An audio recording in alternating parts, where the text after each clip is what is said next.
এক সময়ের জনপ্রিয় চিত্রনায়িকা শাবনূর এখনও তার নাম ঢালিউডের সমান গুরুত্ব রাখে। তবে এ জগৎ ছেড়ে তিনি পাড়ি দিয়েছেন দূরদেশে। অস্ট্রেলিয়ার সিডনিতে বসবাস করছেন দীর্ঘ সময় ধরে। তবে দূরদেশে থাকলেও দেশে আসা যাওয়ার মধ্যেই থাকেন চিত্রনায়িকা। ছবিতে ততটা দেখা না গেলেও সামাজিক যোগাযোগ মাধ্যমে বেশ সরব থাকেন অভিনেত্রী।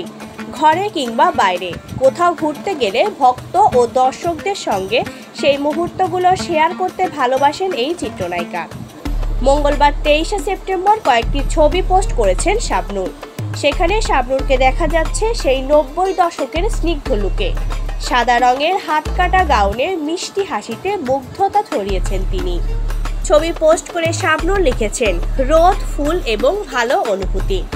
প্রখ্যাত চলচ্চিত্রকার এশতেহাম পরিচালিত চাঁদনি রাতে সিনেমার মাধ্যমে চলচ্চিত্রে আগমন শাবনূরের। প্রথম ছবি ব্যর্থ হলেও পরে প্রয়াত নায়ক সালমান শাহের সঙ্গে জুটি গড়ে ব্যাপক সফলতা পান।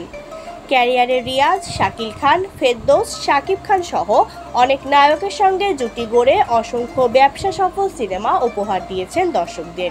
ক্যারিয়ারের শীর্ষে থাকার সময় হঠাৎই অভিনয় জীবন থেকে দূরে সরে অস্ট্রেলিয়ায় বসবাস করতে শুরু করেন শাবনূর।